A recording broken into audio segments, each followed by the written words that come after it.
There are some stories that history tries to soften, as if afraid that too much truth would make the crown look cruel. But the love between King Henry VIII and Anne Boleyn is not one of those stories. It begins like a song about passion and ends like a prayer whispered over blood. Imagine a man who could not be refused. A king whose word could move armies and silence priests. Standing in front of a woman who looked at him and said, "No." In that single refusal, something ignited a hunger, an obsession, and perhaps the beginning of England's most dangerous love story. When Anne returned from the glittering courts of France in the year 1522, she carried with her the charm of Paris, the sharp wit of a scholar, and the quiet defiance of a woman who knew her worth. She was not the kind of lady who bowed her head too quickly, and Henry, accustomed to obedience dressed in silk, found her defiance intoxicating. At that time, he was still married to Queen Catherine of Aragon, his wife of nearly 2 decades, who had given him a daughter, Mary, but no son. To a king obsessed with legacy, that was not just disappointment, it was a threat to his name. And so, when his eyes fell upon Anne, he saw more than beauty. He saw a chance to rewrite destiny. What began as flirtation soon became obsession. The king sent her jewels, falcons, letters inked with longing, and promises as reckless as thunder. Anne returned them not with submission, but with strategy. She would not be his mistress. She said, only his wife. In a court where every woman who caught the king's attention was used and discarded, Anne's refusal made her untouchable and therefore irresistible. Henry began to imagine a future where he could cast off Catherine and make Anne his queen. But there was one problem: Rome. The Pope would not grant a divorce. The Church held marriage as sacred, even for kings. But Henry's desire for Anne was stronger than any scripture. What began as love soon became rebellion. Cloaked in passion, he turned against the Vatican, severed centuries of faith, and built a new religion around his hunger. Thus, the Church of England was born not from devotion, but from desire. Anne Boleyn had become the axis around which a kingdom spun. She was crowned in the year 1533, dressed in gold and crowned with a jewel once reserved only for kings. But as she walked through the cheering streets of London, she must have felt how thin the applause was, how hollow, for behind every curtain, someone whispered that she was no true queen, only the ruin of one. Still, for a time, love conquered reason. Henry called her mine own sweetheart, and built her a throne beside his.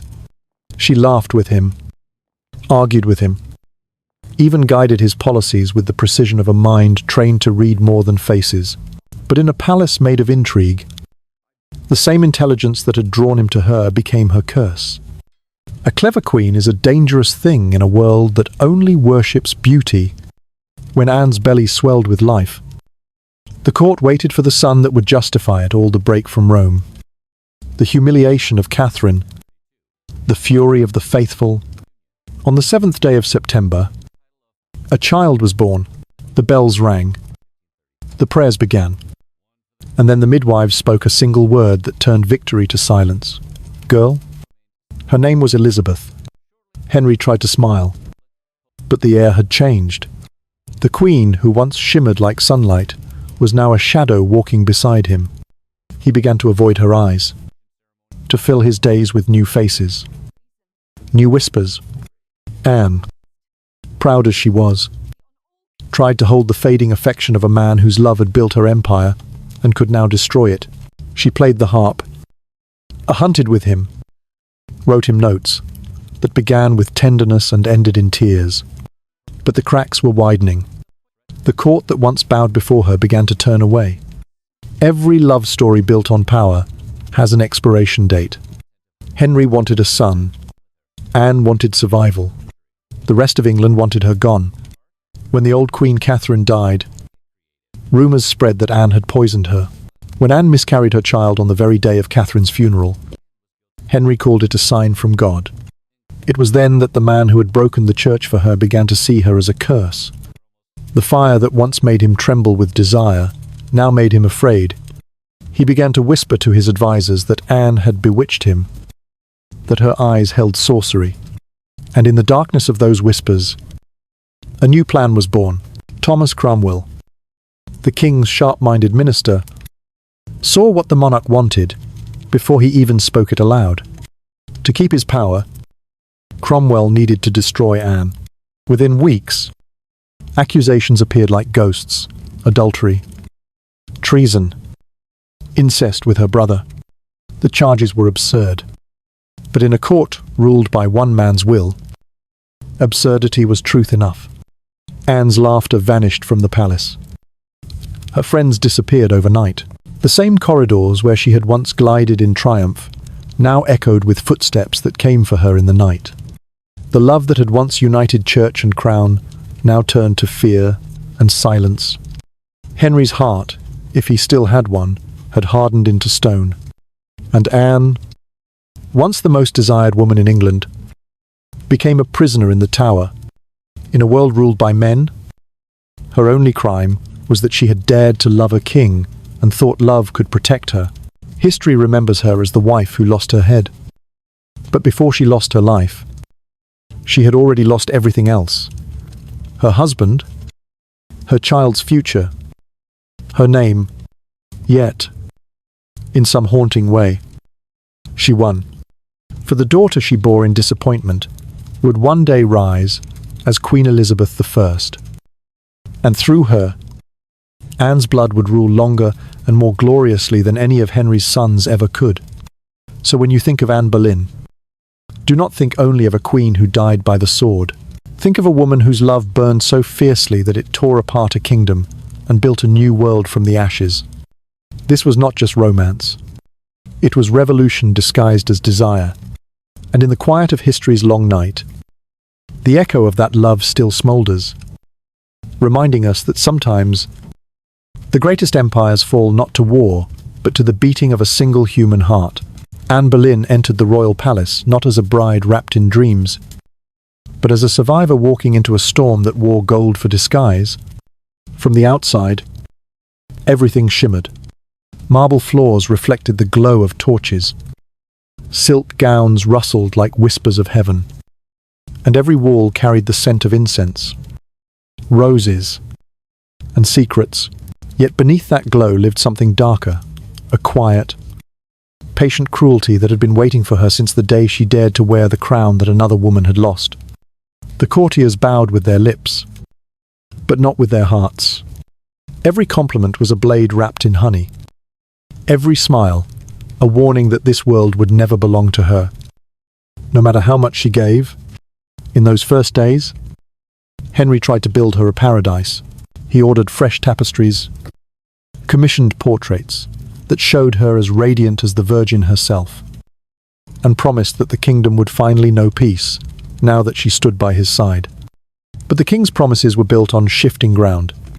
The Church of Rome had cast him out. The people whispered that their souls were damned, and the nobles mourned the queen they had lost. To them, Anne was not salvation. She was sin made flesh. Every morning, when she crossed the great hall, she could feel their eyes burning, judging, praying silently that her beauty would fade. But Anne was no stranger to hostility. She had learned to smile in the face of venom.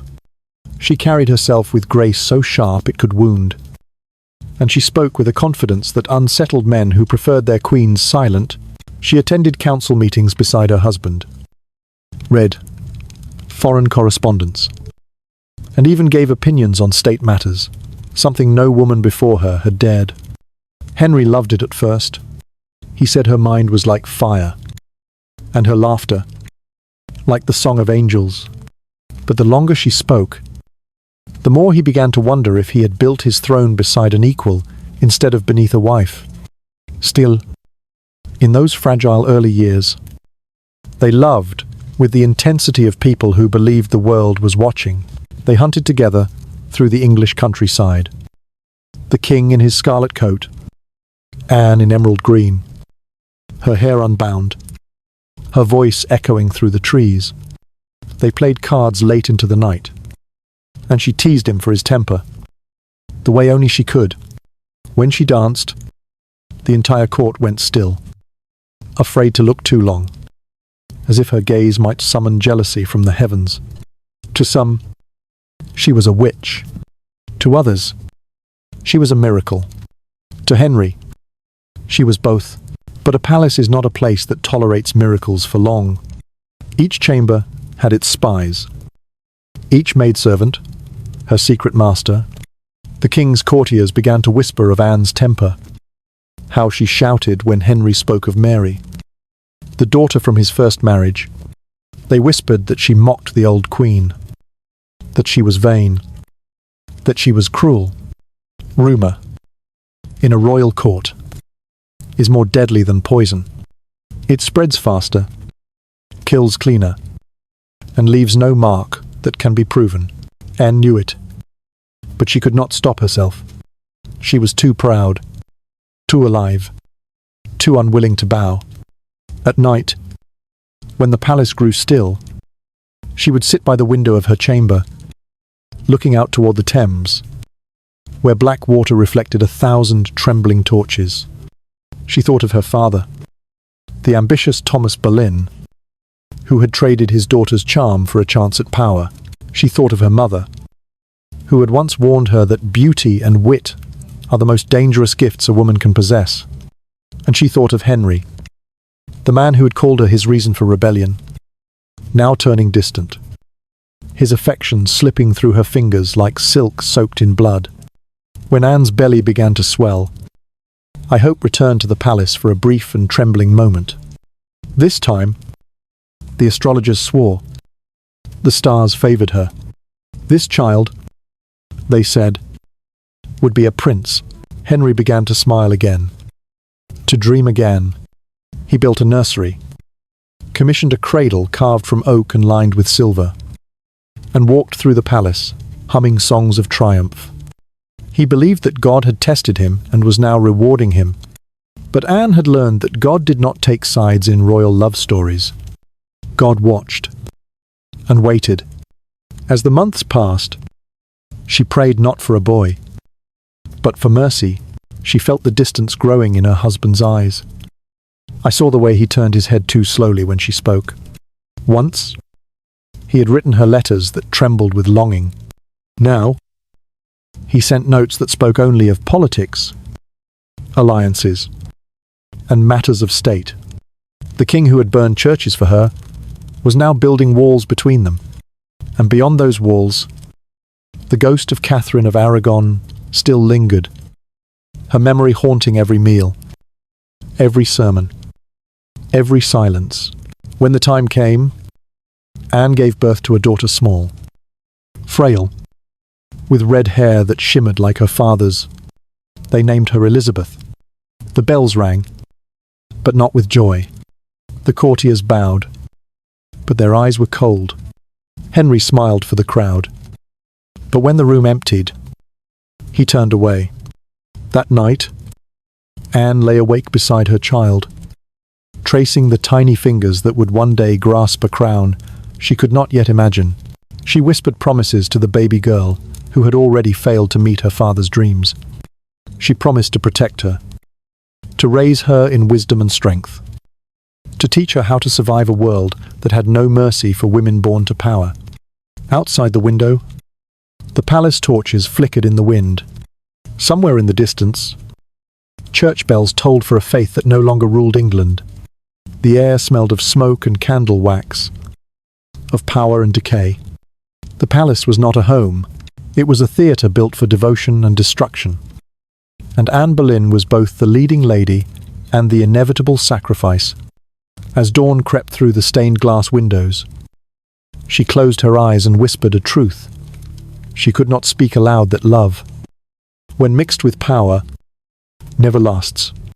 It devours, and soon it would devour her. The morning of her coronation arrived with a sky the colour of melted silver. And though the streets of London filled with trumpets, silk banners, and the scent of crushed flowers, Anne felt as if she were walking through a funeral dressed in gold. The people bowed because they were told to, but beneath every bow she could hear a murmur that sounded like judgment, a low tide of voices whispering that she had stolen what was never meant to be hers. Her crown glittered like a cage. Her smile was a performance rehearsed to exhaustion, and when she lifted her hand to wave, she could see the tremor in her own fingers.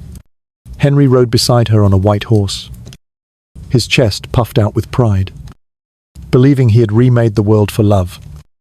But what he had really built was a house without faith, a kingdom cut off from its God, a church born from defiance and desire.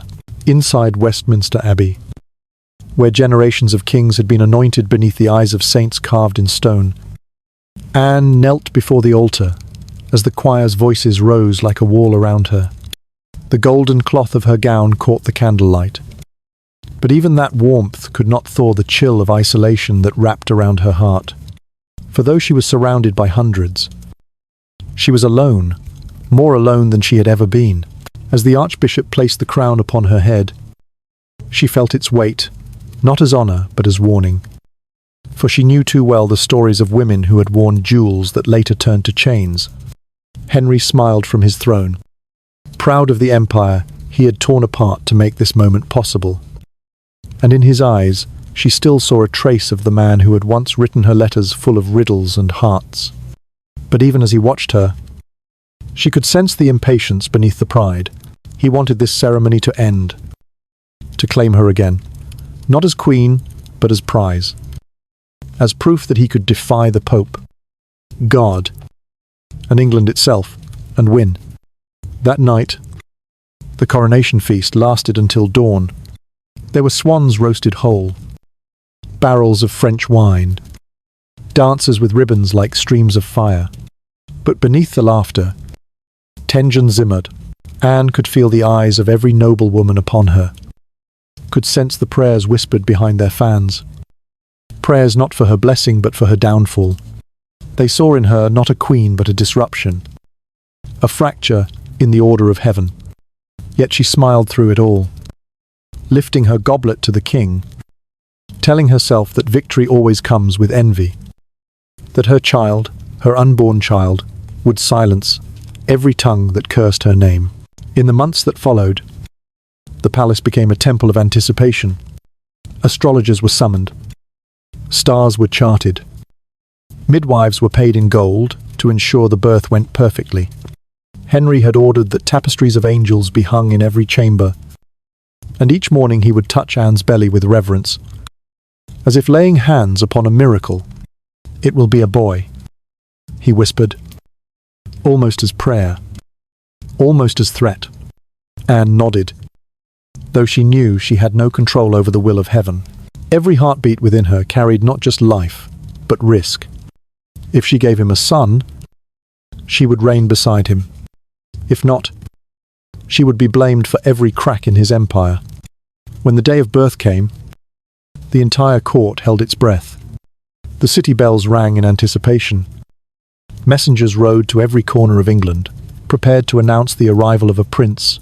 But when the cries from the birthing chamber quieted, and the midwife emerged pale and trembling, the sound that followed was not celebration but disbelief.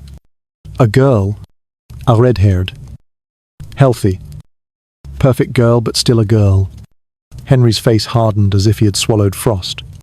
He smiled for the crowd, kissed Anne's forehead for the priests. But behind closed doors, his silence was colder than any curse. Anne held her newborn child, her Elizabeth, and felt a love so fierce it nearly broke her. Yet she knew that to the man she had given everything, this small miracle was a disappointment wrapped in lace.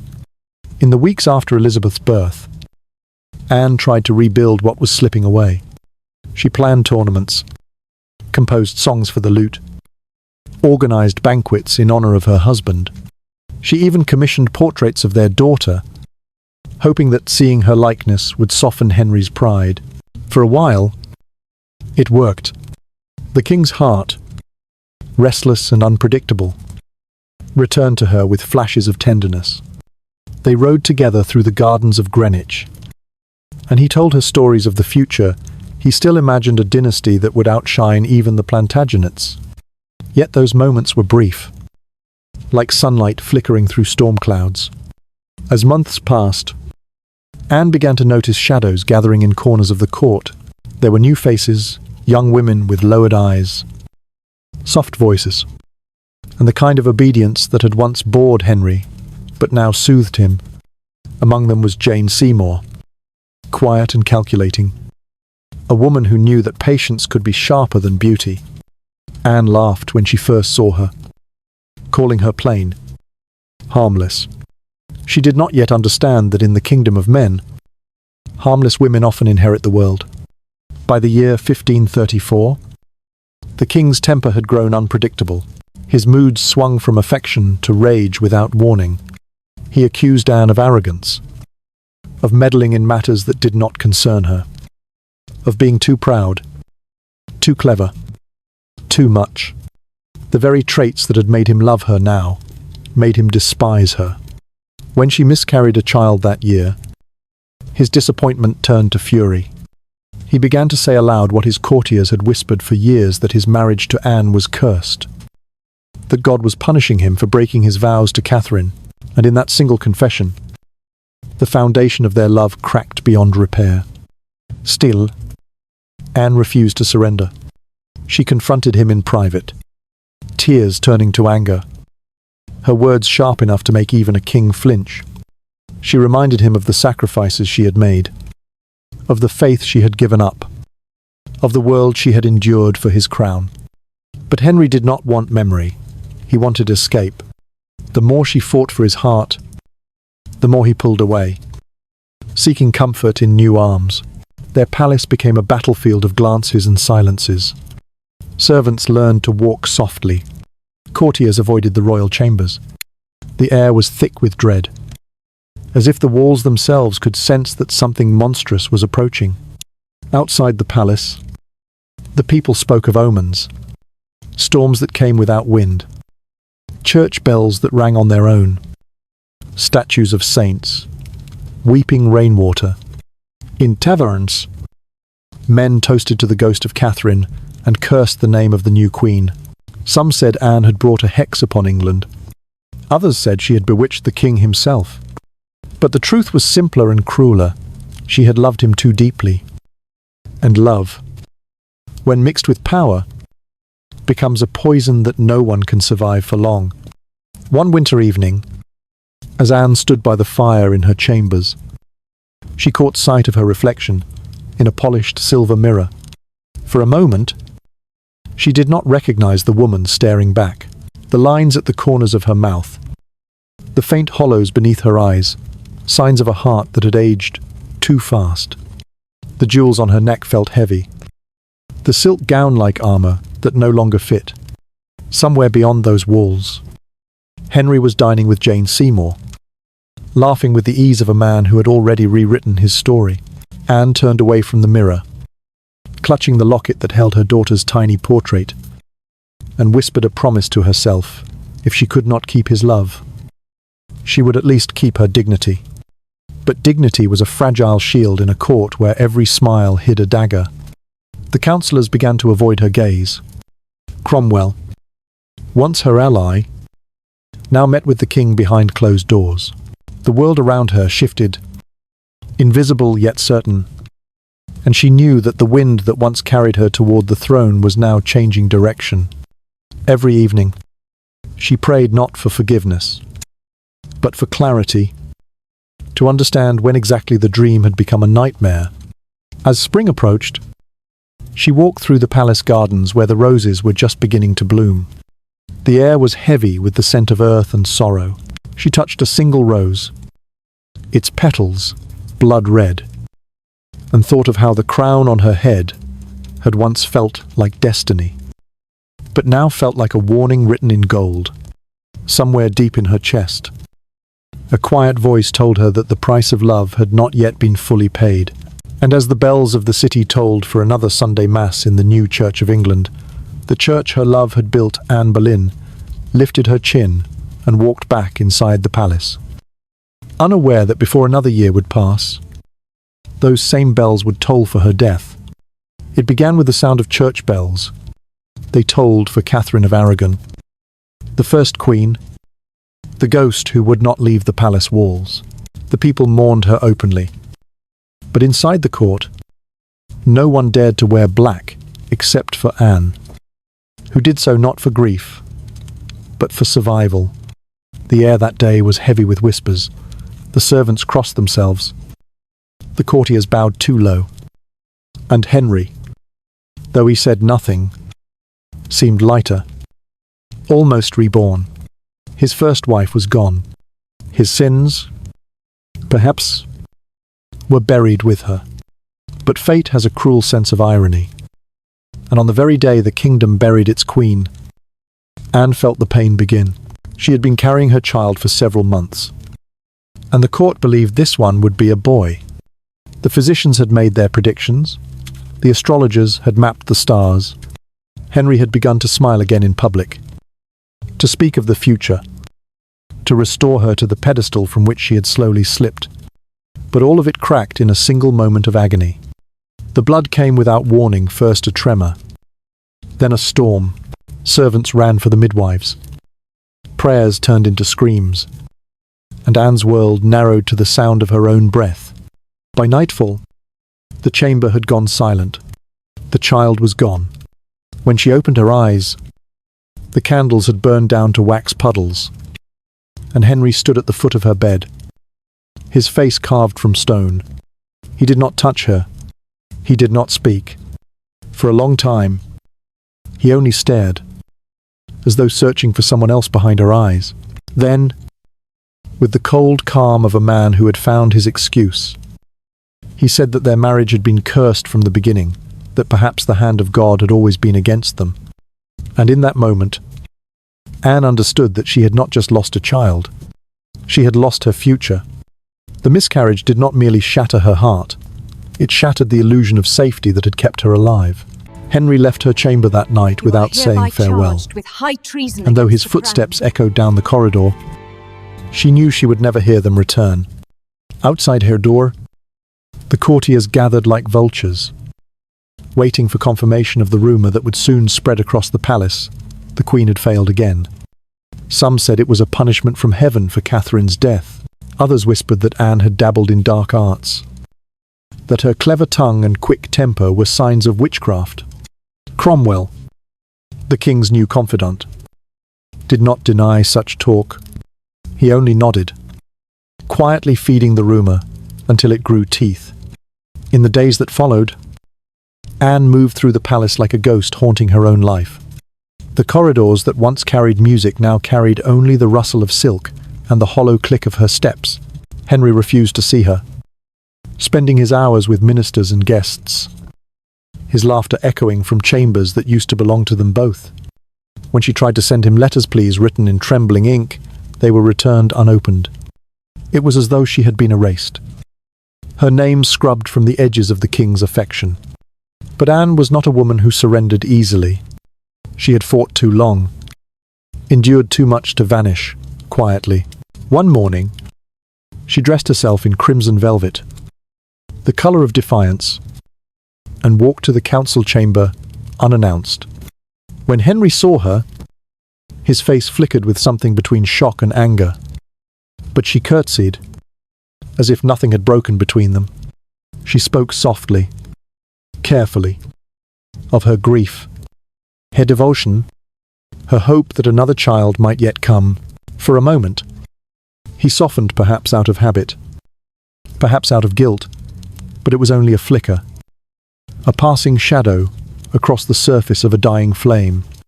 That evening, Henry dined with Jane Seymour for the first time. She sat across from him, demure and pale, her hands folded like a prayer, her eyes lowered in feigned modesty. To the courtiers watching, it was only a meal. To Anne, who heard the whispers drifting through the corridors, it was the sound of her own eulogy. The king's heart had moved on. And in Tudor England, when a king's heart moved, so did heaven and earth. Anne's enemies multiplied overnight. Cromwell, once her ally, now began to shape her downfall with the precision of a craftsman. He knew the king wanted release, but Henry was too proud to ask Rome for another annulment. There would need to be something darker, something that could stain her name forever. So Cromwell began to build the story. The Queen had lovers, too many to count. She had seduced them in secret chambers, whispered treason between kisses, plotted against the crown with her brother, George Boleyn. Lies. All of them, but lies, when whispered often enough in royal corridors, become scripture. Anne began to notice changes. Men who had once bowed deeply now looked away. Her ladies-in-waiting spoke in murmurs and avoided her gaze. She found herself alone at meals, her seat at Henry's side, conspicuously empty. The world was moving without her, and she was powerless to stop it. Some nights, she would sit by the window, the cold air biting her skin, and stare toward the Tower of London across the river. Its shadow cut through the fog like a prophecy. She had once ridden past those walls on the day of her coronation. Now she could almost feel the chill of its stones calling her name. Then came the day Henry accused her of bewitching him. He said she had enchanted his heart, that her beauty had been a spell cast to steal his will. It was not rage that filled his voice, but fear. The fear of a man who needed to believe that his choices were not his own, that his sins belonged to someone else. To save his soul, he would have to destroy hers. And so the preparations began, quietly at first, like footsteps behind a locked door. Orders were given. Names were written. A list was drawn up of the men who would share her fate. Anne knew none of this yet. She still believed she could mend what was broken. She still believed that love could be reasoned with, that a heart once conquered could be reclaimed. On one of her last nights of peace, she held Elizabeth in her arms and sang her to sleep. The child's breath was soft and steady. Her tiny fingers wrapped around a lock of her mother's hair. Anne pressed her lips to the baby's forehead and whispered that everything she had done, all the defiance, all the sacrifice had been for her. "You will not be forgotten," she said, "even if they take me away. You will not be forgotten." Outside, thunder rolled over the city, shaking the glass panes. It was late winter, and the wind howled through the chimneys like a warning. In the morning, Anne woke to find a new lady-in-waiting assigned to her chamber, Jane Seymour's cousin. The message was clear. The Queen was being replaced not in title, but in presence. That same week, Anne knelt before the altar in the chapel and prayed for forgiveness, not for her sins, but for her blindness. She had believed she could outwit destiny, that intelligence could shield her from cruelty. But destiny is not a man to be persuaded. It is a storm to be endured. And as the light from the stained glass fell across her face, she realized that she had already entered the final chapter of her story. When she rose from prayer, the sound of her knees brushing against the marble echoed through the empty church like a tolling bell. Somewhere far away, Henry signed an order he would pretend not to understand. Cromwell sealed it with wax. And with that simple gesture, Anne Boleyn's fate began its descent. The palace that had once trembled with her laughter now held its breath in silence. The Queen's chambers were still warm with candlelight, but the air had shifted. Even the servants moved slower, quieter, as if the walls themselves could sense the ending approaching. And though Anne did not yet know the details, the trials, the accusations, the sword that would one day kiss her throat, she felt it. The way an animal feels the coming of winter, the way the heart feels the end of love before words are ever spoken. In losing her child, Anne had lost the one thing that tethered her to Henry's hope. And in losing Henry's hope, she had lost her place in his world. What remained was a shadow, elegant and doomed, moving through the palace like a ghost, rehearsing her own farewell. And beyond the windows, the Thames kept flowing, indifferent and eternal, carrying the reflection of a queen who had once believed she could rewrite the stars. and now watched as they quietly rewrote her. The morning she was arrested was deceptively ordinary, wrapped in the same dull light that had greeted 100 other mornings in the palace. But somewhere beneath its stillness, the machinery of betrayal had already begun to turn. Anne Boleyn awoke to the sound of footsteps in the corridor measured official, the rhythm of men who had come not to serve, but to deliver fate. The door opened, and Thomas Cromwell's envoy appeared, his face smooth and blank. Mesque Karl Verdutu. Behind him were soldiers, their armor faintly clinking, their eyes carefully avoiding hers. The letter he carried was sealed with the king's own hand, and though she had not yet broken it open, she already knew what it contained. It was the sound of a world ending quietly, without thunder or scream, only the dull sigh of inevitability. She had been accused of adultery, of conspiring against the crown, of laying with men whose names she had only ever spoken in passing. They claimed she had taken lovers in secret chambers, that she had whispered treason in the dark, that she had bewitched the king into ruin. Even her brother, George Boleyn, was named among her sins. The accusations were too grotesque to be believed, and yet in the twisted mirror of Henry's court, disbelief was no defense. The council that once bowed before her would now rise as her judges. The men she had laughed with, the men who had toasted to her crown, now signed the papers that condemned her. And at the centre of it all stood Cromwell, the quiet architect of her destruction, smiling the small, patient smile of a man who had mastered the art of surviving kings. When they took her to the Tower of London, the same fortress where she had once watched her own coronation procession pass below, the river was calm. The barge glided through the grey morning mist, and the oars cut the water with the soft rhythm of funeral drums.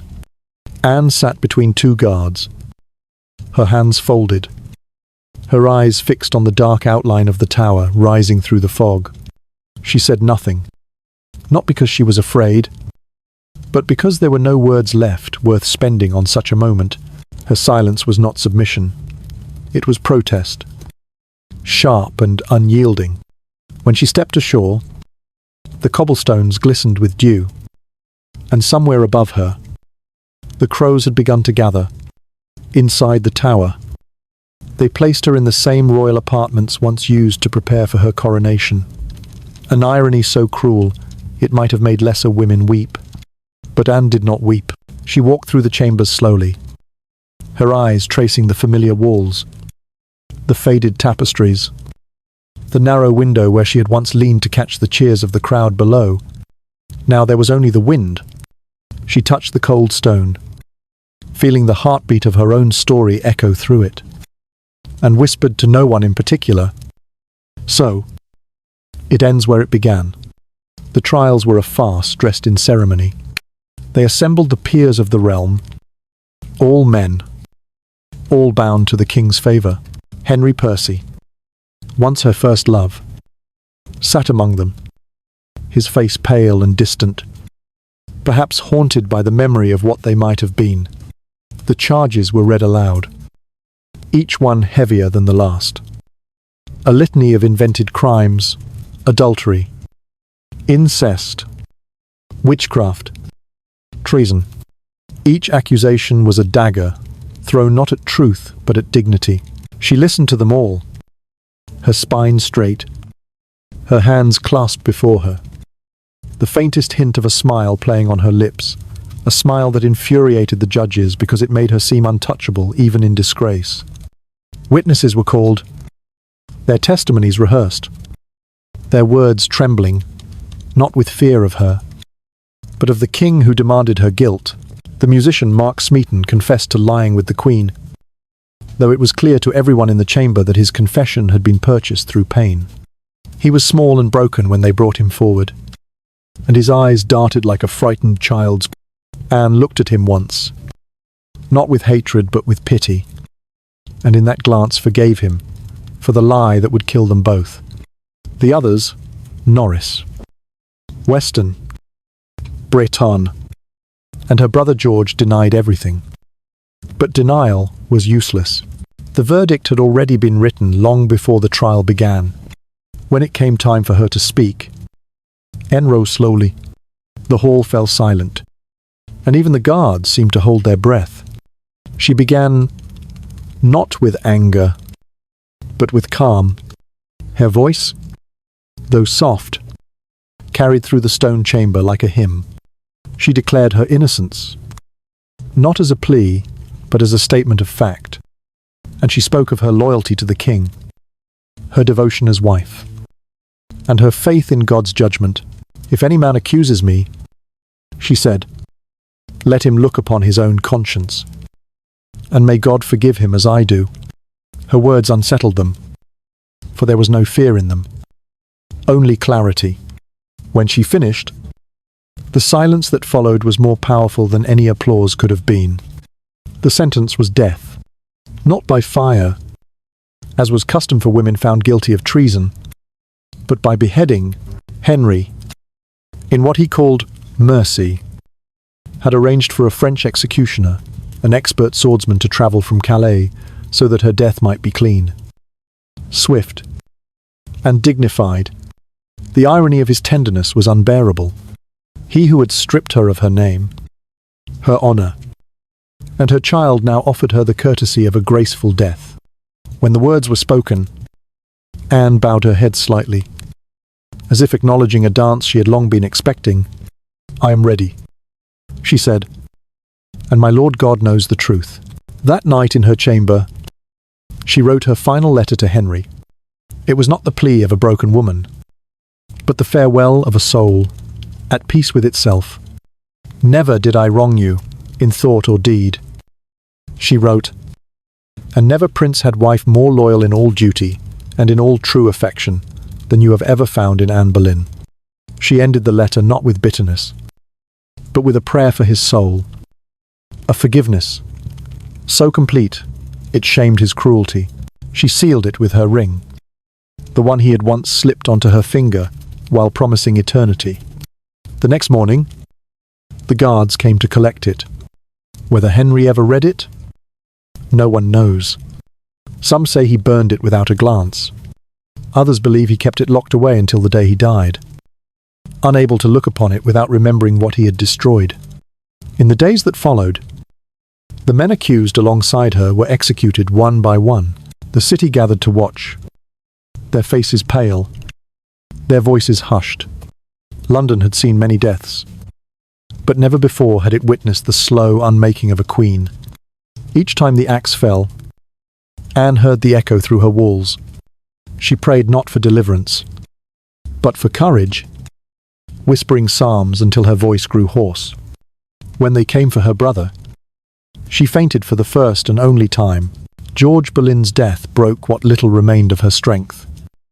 Yet even then she refused to beg for life. "I shall soon follow," she said when she awoke, and there was almost relief in her tone. On the evening before her execution, Anne requested to be left alone. The guards hesitated, but her composure unnerved them, and they obeyed. She knelt beside the narrow window where she could just see the dark ribbon of the Thames glinting beneath the moon. The wind carried the distant hum of the city, the clatter of carts, the faint music of taverns, the life that would go on without her. She closed her eyes and tried to remember what love had felt like before it had turned to ruin. For a brief moment, she was back in the gardens at Hever, young and laughing, her hair tangled in the breeze, Henry's voice calling her name with a warmth that no longer existed. She held on to that image until dawn, when the sky began to pale, and the chapel bell called her to prayer. When the hour finally came, she dressed in a gown of grey damask, simple and elegant, with a small hood of white linen framing her face. She refused the blindfold, saying she wished to meet death with open eyes. As she stepped into the courtyard, the air was cold and sharp, the kind of air that carries memory for centuries. The crowd waited in silence. The executioner bowed to her, his sword gleaming like a thin slice of morning light. Anne knelt upon the straw, tucking her gown neatly beneath her knees so that she would not be exposed in death. Her final words were soft but steady.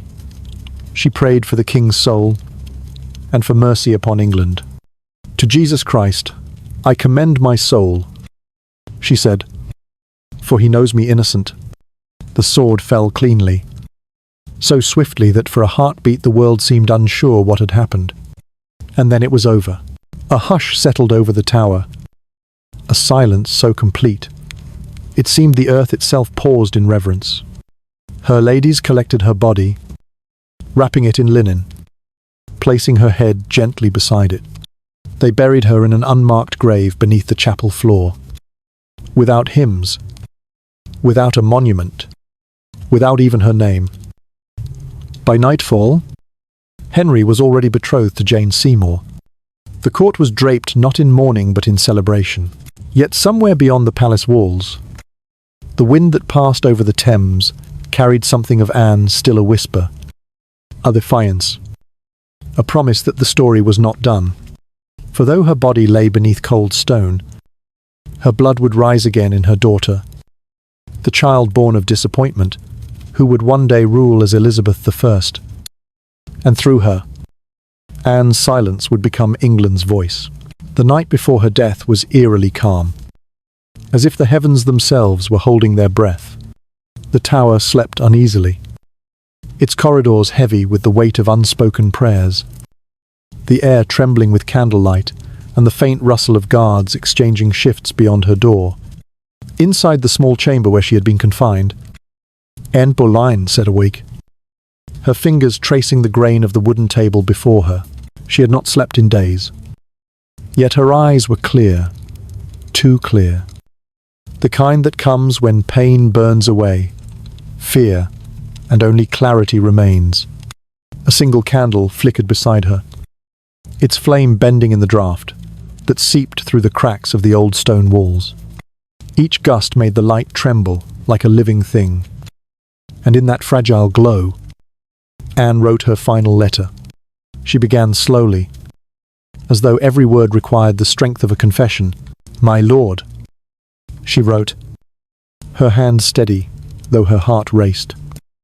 "I will not burden you with pleas, for mercy is no longer mine to seek. Yet I write, not for myself, but for the peace of my soul." Her quill scratched softly against the parchment, the ink spreading like blood into fabric. She spoke not of anger, nor of betrayal, but of love, the kind of love that could not be erased by a sword or buried beneath stone. "Never prince had wife more true," she wrote, "and never woman was more wronged." And though she could have filled the page with the bitterness she had every right to feel, she chose instead to forgive. For in forgiveness, she discovered the only power left to her, the power to leave Henry haunted by her gentleness. The guards had been ordered to collect the letter by morning, but when they entered her chamber at dawn, they found her still seated at the table. Her eyes lifted toward the faint light that spilled through the narrow window. She handed them the folded page without a word. Whether it ever reached the king, history does not know. Some said he refused to touch it. Others swore that he kept it locked in a chest beside a locket of her hair. But no record of his reply exists. Perhaps he never wrote one. Perhaps silence was his final act of cruelty. After the letter was taken, Anne prepared herself for the ritual of dying. She asked for the Eucharist and received it with calm reverence, her lips barely moving as she whispered prayers. Then, with a composure that unnerved even her guards, she began to arrange her own burial gown. She chose not the jeweled silks of a queen, but a simple grey damask, the same colour as the morning fog. Her ladies wept as they tied the linen coif around her head and pinned the veil beneath her chin. "Do not cry for me," she told them gently, "for I have been a queen, and I die a queen. There is no shame in that." As the sun climbed above the Thames, a small group of witnesses gathered within the tower's courtyard. The scaffold had been built overnight, its wooden planks scrubbed clean, its surface dusted with straw.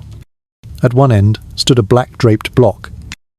At the other, The French executioner tall, solemn, and silent, his sword hidden beneath a piece of crimson cloth. He had been brought from Calais at the king's request, chosen for his precision and grace.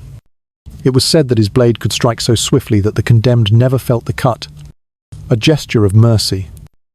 They called it, but mercy, in this place, had become indistinguishable from cruelty. When Anne stepped into the courtyard, a faint murmur rose among the crowd.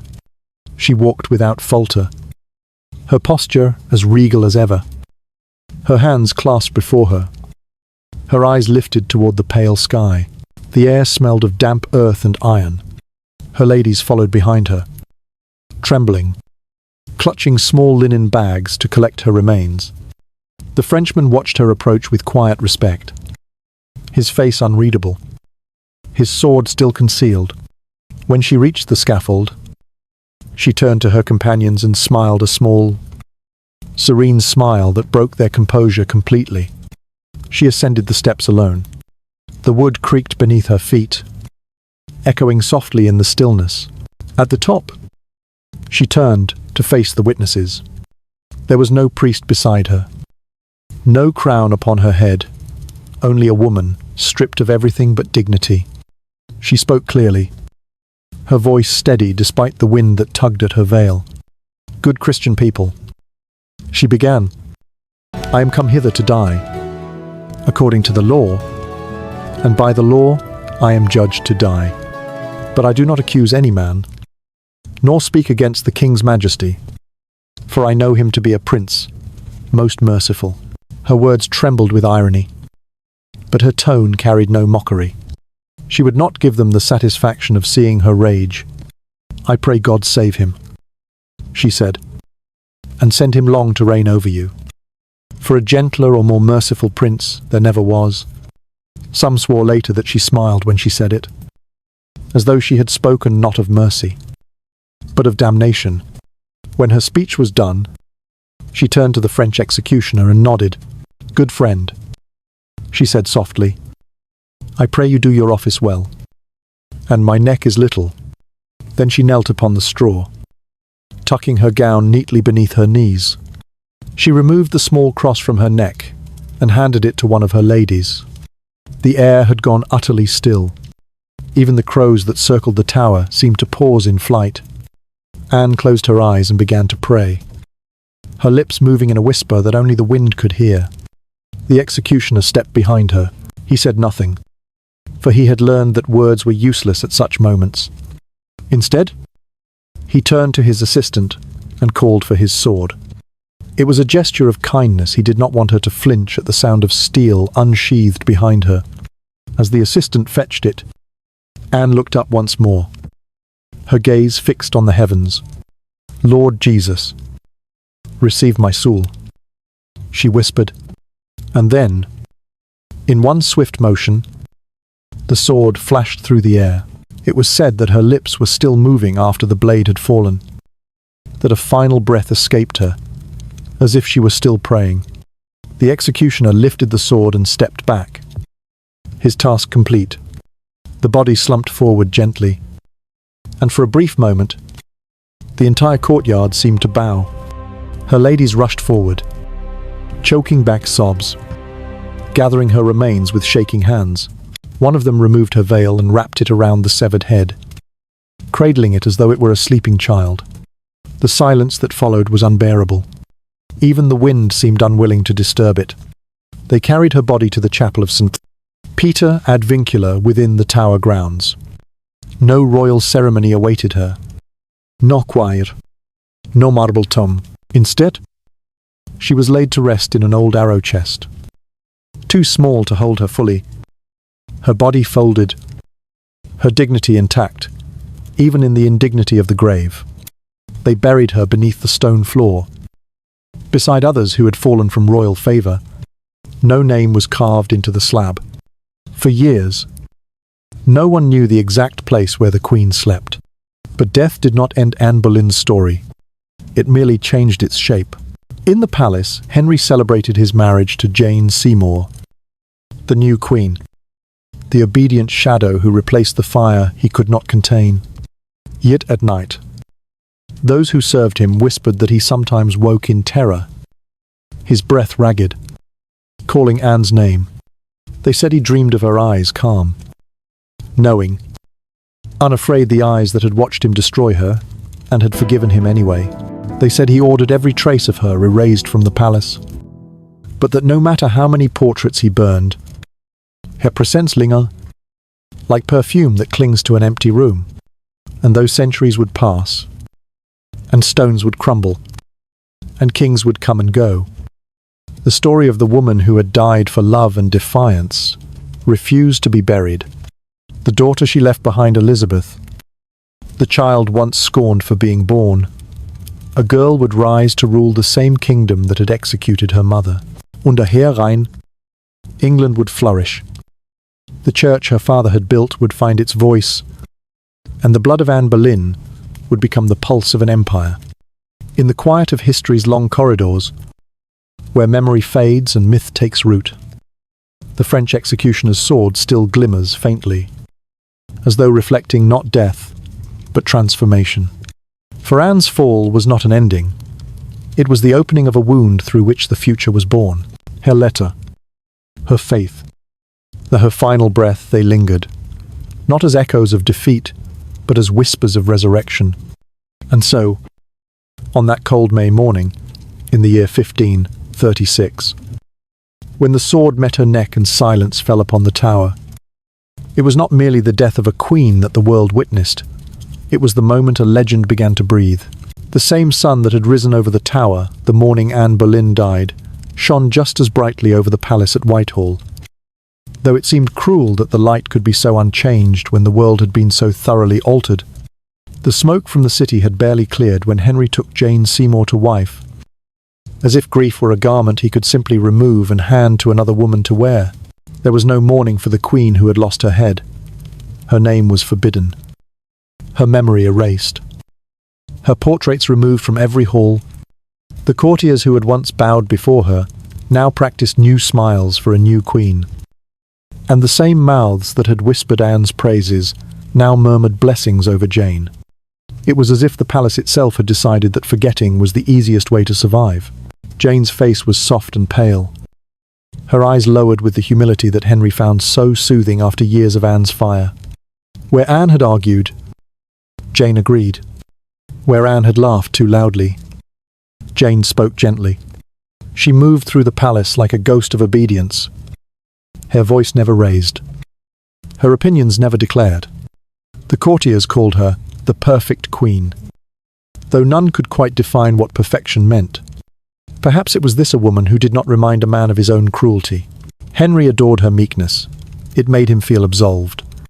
In her silence, he found peace, not the peace of love, but the peace of control. And yet, in the quiet corners of the court, Anne's shadow lingered.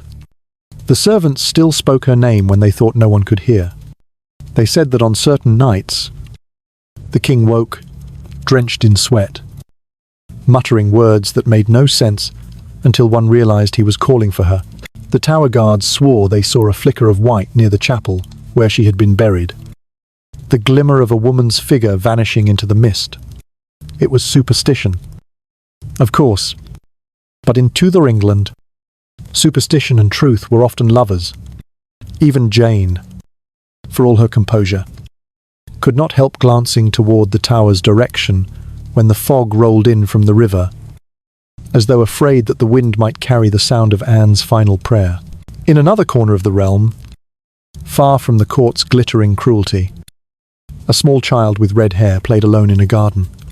Elizabeth, the daughter whose birth had been disappointment and prophecy in equal measure, was growing under the watchful eyes of governesses who dared not speak her mother's name. She was bright, curious, and far too clever for her years. When she asked why her mother no longer came to visit, her nurse pressed a finger to her lips and whispered that the Queen had gone to heaven. But Elizabeth was a child of keen intuition, and she knew that heaven was too small a word for such silence. She could feel it, the absence shaped like a wound, the way grown men stiffened when she looked too much like her mother. Henry visited his daughter rarely. When he did, he came as a man performing a duty rather than a father offering love. He would lift her into his arms for a moment, study her face as if searching for proof that she was his, and then set her down again, turning away before the resemblance could strike him too deeply. Elizabeth's eyes had the same dark gleam as Anne's. Her mouth, the same stubborn curve. The king could not bear it. He ordered that the child be declared illegitimate, stripping her of the title of princess. And though she was too young to understand the weight of such decrees, she would one day carry them like invisible scars. Back at court, Jane's belly began to swell, and with it grew Henry's hope. The child Anne had failed to give him, the son who would secure his line and justify his choices, was finally on the way. The palace transformed overnight. Bells rang, priests offered prayers, and courtiers spoke of divine forgiveness, as though Jane's womb had cleansed the sins that Anne's ambition had supposedly birthed. The king smiled again, feasting, hunting, and laughing as though he had never known sorrow. He called Jane his angel, his deliverance, his true queen. The words fell easily from his lips, because he had convinced himself that they were true. But the women of the court, those who had lived long enough to recognize the patterns of power, knew better. They saw the hunger in his eyes, the same hunger that had devoured the woman before her. They knew that Jane's meekness would not save her. That love with Henry was always a blade that cut both ways. Yet no one spoke. In that court, silence was the only language that kept one alive. Jane gave birth to a son in the autumn of the following year. Edward, small and pale but breathing, was placed in his father's arms. And for the first time in many years, Henry wept. He proclaimed it a miracle, a sign that God had forgiven him. Bells pealed across the city, and the people cheered in the streets. England had its heir, and the king had his redemption. But fate is nothing, if not ironic. Within days, Jane fell ill. Her body weakened by the labor that had delivered his joy. Fever consumed her, and within 2 weeks, she was dead. Henry mourned her fiercely, but his grief, like his love, burned bright and brief. He ordered that she be buried with royal honors, draped her coffin in cloth of gold, and spoke of her as the only woman he had ever truly loved. The courtiers nodded, pretending not to remember the others the wives erased. The children cast aside the blood that had been spilled so he could stand unblemished before God. And when he later grew old and sick, he demanded that when his time came, he be buried beside Jane Seymour. Not Anne Boleyn, not Catherine of Aragon, but the one whose silence had never accused him. And yet, history has a way of honoring not the obedient, but the defiant. Elizabeth grew into a woman whose intellect could silence entire rooms, whose voice could make armies kneel. The child, once shamed by her father's decree, became the queen who would restore England's glory, her reign stretching longer and brighter than any man's. In her eyes burned the fire of her mother, the same intelligence, the same quiet pride. She rarely spoke of Anne, but those who knew her well said that every decision she made carried her mother's ghost beside it. The courtiers who had once called Anne cursed began to whisper that perhaps she had been blessed instead, that through her death England had been reborn. And in some quiet corner of the tower, where the air still smelled faintly of straw and iron, a legend took root, that on certain May mornings, as the mist rose from the river, a figure in grey could be seen walking the walls, her head held high, her eyes turned toward the east where her daughter's palace stood, her presence neither vengeful nor mournful, but proud. Henry never saw her ghost, though perhaps he did not need to. She lived in every dream he tried to forget, every church bell that reminded him of what his faith had cost, every glance at the red-haired girl who carried her defiance in her blood. He had built a kingdom to escape her.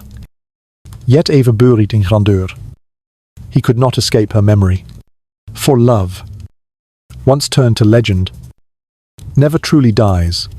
It only changes shape, slipping into the cracks of history, until one day it rises again, wearing a crown. And so, while the world remembered Jane Seymour's softness, it was Anne Boleyn's fire that endured. Her daughter's reign would make England a beacon, her name whispered with reverence by generations yet unborn. The woman who had been called cursed became the mother of a golden age. The silence that had followed her death gave birth to a voice that would rule the world, and in that eternal balance between light and shadow, Jane's gentle smile faded into history, while Elizabeth's silence, born of loss, sharpened by wisdom, and crowned by destiny, became the echo of a mother's final prayer, carried forever on the wind above the Thames. The years after Anne's death drifted through the corridors of history, like a long sigh that refused to fade. The Tudor court, once wild with passion and intrigue, settled into a heavy, uneasy rhythm, the rhythm of survival, of silence, carefully tended like a garden that blooms only when no one speaks its name. Henry VIII aged faster than time itself, his body bloated and aching, his leg an open wound that refused to heal. The doctors spoke in whispers, the priests prayed louder, and the courtiers smiled wider, because in a kingdom built on fear, performance was the last refuge of the living. His temper grew as swollen as his body. He raged at servants, dismissed ministers, and demanded music to drown the sound of his own heart beating too loudly in his chest. Yet beneath the roar and the ceremony, something inside him had grown terribly hollow. He had his son, Edward, but the boy was often ill, too fragile to bear the weight of a dynasty. Jane Seymour, the wife he had exalted as his only true love, was long dead. Her absence haunted him like a kindness he could never repay. Catherine of Aragon's ghost seemed to watch him from the corners of every chapel, her quiet endurance more powerful in death than it had ever been in life. And Anne, she lingered not as flesh but as consequence, a spectre carved into the conscience of a king who had remade the world to possess her and destroyed himself in the process. Henry married again, and again, as though matrimony were medicine for regret. Anne of Cleves came and went like a treaty he never intended to honour, her portrait more beloved than her presence. Catherine Howard followed, young and naive, her laughter a cruel echo of Anne's youth. And she too met the blade, when her innocence ceased to amuse him. By the time Catherine Parr became his final wife, the king was a relic half legend, half rue in his eyes, dulled by pain and memory. She nursed him, comforted him, and read him scripture. But there were moments when even she could see that his soul remained fixed on a question he would never answer. Had he killed the only woman who had ever truly matched him, outside the palace walls? England transformed. The break with Rome had split the nation in two. Faith turned to weapon, and blood baptized the soil of a divided country. Monasteries crumbled under royal decree. Sacred relics were torn from their altars and melted down into coins stamped with the king's face. What had begun as an act of love had become an empire built on desecration. The bells of the churches still rang, but their sound was different, now metallic, uncertain, as if the faith within them trembled. And in the hearts of the people, the name Boleyn became both curse and catalyst. They remembered her not as a queen, but as the woman whose death had shattered the old world and given birth to a new one. Henry himself did not live to see what that new world would become. He died in the winter of 1547, heavy with guilt and rot, whispering prayers to a God he could no longer hear. He was buried beside Jane Seymour, as he had wished, and his courtiers pretended it was the perfect ending to a king's long journey. A man laid to rest beside the wife who had given him a son. But beneath the layers of royal pretense, England knew better. The real story had been buried elsewhere, beneath the floor of a chapel in the Tower, where Anne Boleyn slept without a name. Her grave was unmarked, her bones indistinguishable from the others beside her, yet her spirit outlived them all.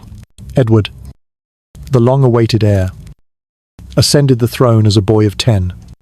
His reign was brief and pale, a flicker of light extinguished before it could burn. He ruled by the words of his counsellors, men who bent scripture and politics into the shape of their ambition. Within 6 years, he was dead, his frail lungs surrendering to the same chill that seemed to haunt every Tudor child. And with his death, the kingdom trembled once more. Mary, Catherine of Aragon's daughter, rose next. Mary, the girl who had once watched her mother cast aside for Anne's glittering rise. Now she returned as queen, and the court dripped with vengeance disguised as faith. The pyres burned across England, the air thick with smoke and penance. They called her Bloody Mary, though in her heart she believed she was cleansing the land of sin. But the ghosts she sought to silence only grew louder, and in the end, even her flames could not undo what had been written in blood years before. She died childless, her final prayers unanswered. Her last vision, perhaps that of her half-sister, waiting patiently for the crown. And then, at last, it was Elizabeth's turn, the child once branded a bastard, the girl who had grown in shadows and silence, stood before the throne her father had built and her mother had died for. When she entered Westminster Abbey to be crowned, the people watched in awe. She moved with the composure of a queen, yet in her eyes burned the memory of all who had fallen before her. Her hair, red as flame, caught the sunlight like a banner, and her robes shimmered not with jewels, but with destiny. For in her, the ghosts of England's most broken loves found their redemption. As the crown was lowered onto her head, Elizabeth did not weep. She did not smile. She merely closed her eyes. And for a heartbeat, the entire kingdom seemed to hold its breath. Somewhere beyond the abbey walls, the river flowed past the tower where her mother's body had been laid, and the bells that once tolled for Anne's execution now rang in triumph. The sound carried across the city like a resurrection. Under Elizabeth's reign, England rose from its ashes. The arts flourished. Faith found balance, and power learned restraint. It was as if her mother's fire and her father's will had fused within her to create something new, something the world had never seen before. She ruled with grace edged in steel, a woman who loved her nation but never let it own her. When asked why she never married, she smiled faintly and said that she was already wedded to England.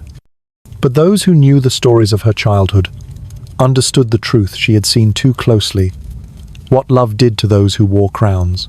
Henry's monuments crumbled, his church splintered, and his sons were forgotten by time. But Elizabeth endured. Through her, Anne Boleyn lived again, not in flesh, but in legacy. The daughter of scandal became the mother of an empire. The child once hidden became the light by which England measured its greatness.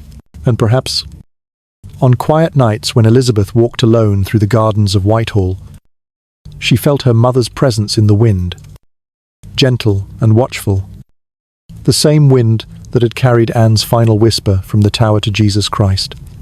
I commend my soul. The throne Henry had built stood firm, but beneath its gold leaf and stone was the memory of ashes, the ashes of a woman whose love had burned too brightly, and the ashes of a nation that had to die before it could rise again. The story of Anne and Henry was not merely tragedy, it was metamorphosis, and in the end, the world learned what Henry never could: that power fades. Faith changes. Kings die, but the echo of a woman's courage can outlast them all. When Elizabeth died, after 44 years upon the throne, they buried her beside her half-sister Mary in Westminster Abbey. On their tomb were carved the words, "Partners in throne and grave." But history knew better. It was not Mary who shared her reign. It was Anne, the mother buried in anonymity, whose spirit had guided her every choice. Together, though worlds apart, they ruled a kingdom reborn. And so, the story closed where it had begun in silence. The same river that had carried Anne's last journey still wound through the heart of London, its waters dark and eternal. The tower still stood, its stones steeped in memory. Yet what had once been a place of execution had become a monument of endurance. Beneath its floors, the woman they tried to erase had become immortal. A throne built on ashes had found its balance at last. And the echo of her footsteps, soft as prayer, still moves through the corridors of time, reminding all who listen that no power, no crown, and no man can ever bury the truth forever. There are stories that end with death, and stories that begin with it. And Anne Boleyn's belongs to both. Her life was not simply lived, it was burned into history. A spark that refused to fade, even when smothered beneath centuries of silence. And so, as England drifted into the long twilight of Elizabeth's reign, when the world grew calm and the winds over the Thames carried only the distant toll of church bells, the story of the Queen who lost her head began to change. No longer was she the temptress of scandalous rumour, nor the witch whispered about by trembling priests. She became something gentler, wiser, more enduring, a lesson in what it means to rise, to fall, and to leave behind a legacy that outlasts both the crown and the sword. When the great Queen Elizabeth I lay dying in the early spring of 1603, her courtiers said she would not sleep. She sat in silence, her body failing but her mind still sharp as glass, staring at the flicker of candlelight that danced upon the walls. No priest dared approach her. No servant dared to speak, for her eyes seemed fixed on something beyond them all. Some said she saw her mother then, not in flesh, but in memory, standing quietly beside her bed, neither accusing nor forgiving, only present. Perhaps it was imagination. Perhaps it was peace.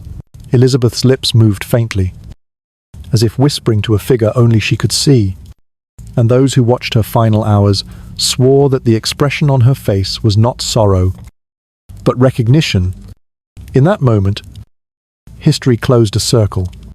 The woman who had been condemned as unworthy had become the root of an empire.